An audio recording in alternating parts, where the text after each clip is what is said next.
Leo tunaanza kujifunza wenye uhai wanne. Tumemwona mwenye uhai wanne wa kwanza, tumeona mwenye uhai wanne, tutajifunza wenye uhai wanne. Wa kwanza ni mfano wa simba, na simba aliyekuja duniani huku alikuwa ni Bwana Yesu. Alikuja mfano kama wa simba wa kabila la Yuda. Lengo lake alitaka kuokoa wanadamu. Kwa hiyo Yesu alikuja katika utisho. Tunajua simba ni mnyama mkali, anatisha, ni mfalme, the king of the world, ni mfalme kwa wanyama. Kwa hiyo sisi mfalme wetu ni Yesu. Ndio tafsiri iliyoko huko mbinguni, ndio tafsiri Yesu anakuja kuwa mfalme, na hata kuwa mfalme wa kimwili, atakuwa mfalme wa kiroho. Yeye ndio kiongozi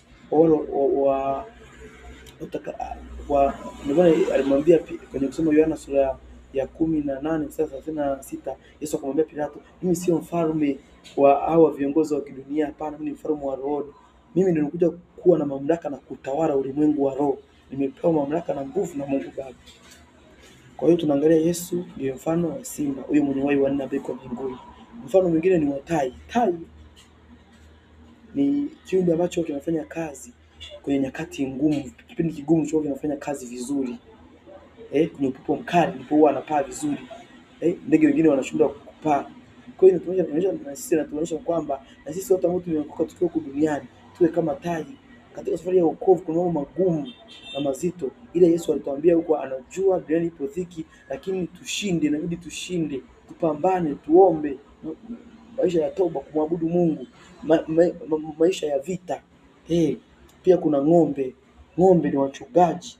Mungu ambaye amewateua duniani kwa ajili ya kuifanya kazi ya Mungu. Ndio wanalima mashamba, kwa hiyo ndio wanachunga makanisa, wanawalisha watu neno la Mungu ambao ni la kweli, wawasaidie watu waende mbinguni. Binadamu Yesu alikuwa Mungu, lakini aliona namna ya kuwa sawa na Mungu sio kitu cha kushikamana nacho. Wakati binadamu wanapotea, akaona Mungu Baba anahuzunika moyoni, na yeye anahuzunika, Roho Mtakatifu anahuzunika. Safari ya wokovu walioanzisha duniani imeharibiwa kwenye bustani ya Eden. Wakaanza kuumba ulimwengu mpya.